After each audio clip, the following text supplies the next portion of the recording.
Delhi blast पर PM Modi ने कड़ी प्रतिक्रिया दी है। पीएम ने कहा है कि दोषियों को किसी भी हाल में छोड़ा नहीं जाएगा। हमारी एजेंसियां इस षड्यंत्र की तह तक जाएगी। इसके पीछे के षड्यंत्रकारियों को बख्शा नहीं जाएगा। All those responsible will be brought to justice.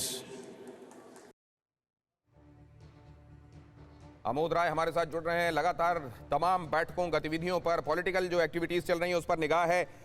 Act of terror would be considered as act of war, ये भारत के तय कर लेने के बाद इस घटना का होना और फुटप्रिंट्स कहीं ना कहीं जाकर पाकिस्तान तक पहुंचना, आमोद क्या दिखाई दे रहा है आपको आगे? देखिए दिनेश, सत्ता इकबाल से चलता है और प्रधानमंत्री गृह मंत्री इस बात को जानते हैं कि ये पहली ऐसी घटना है जब से मोदी सरकार बनने के बाद आज ये दिल्ली के अंदर धमाका हुआ है। इससे पहले धमाके जो हुए वो सीमावर्ती क्षेत्र में हुए।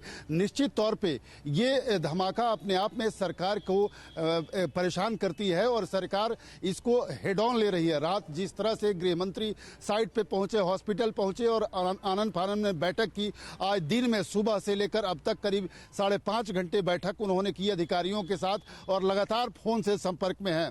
ये अपने आप ये दिखाता है कि सरकार के जो गृह मंत्री हैं वो सजग हैं और इस बात को जानते हैं कि 11 साल सत्ता में रहने के बाद दिल्ली में बम ब्लास्ट का क्या असर होता है। तो क्या इकबाल कमजोर होता है या इकबाल को मजबूत रखना है, तो आगे क्या करना है, खुली छूट दी गई है। बहुत इंपॉर्टेंट बात आप कह रहे हैं, सत्ता इकबाल से चलती है। इकबाल मतलब क्रेडिबिलिटी, और उस साख पर कहीं कोई बट्टा नहीं आना चाहिए।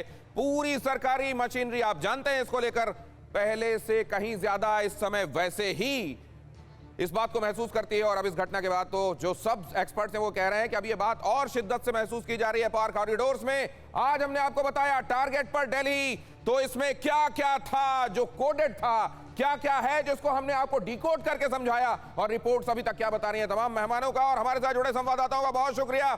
आगे हेडलाइंस बहुत कुछ अहम बताने वाली हैं, कहीं जाइएगा मत।